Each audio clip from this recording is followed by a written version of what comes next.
Και για πες, υποφέρεις από αϊπνίες?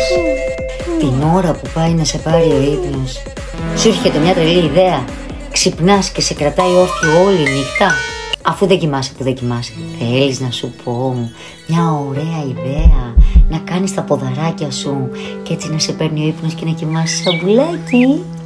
Πάμε!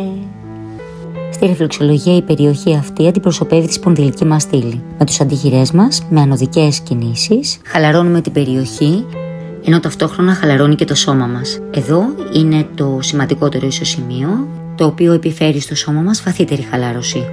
Η περιοχή των δακτύλων αντιπροσωπεύει το κεφάλι και τον εγκέφαλό μας. Με κυκλικές κινήσεις χαλαρώνουμε ένα-ένα μας δάκτυλο. Εστιάζουμε περισσότερο στο μεγάλο μας δάκτυλο που αντιπροσωπεύει το κεφάλι μας, αλλά και όλο μας το σώμα. Ακόμα και εγώ νύσταξα που έφτιαξα το βίντεο. Εσύ γράψε μου στα σχόλια όταν ξυπνήσεις.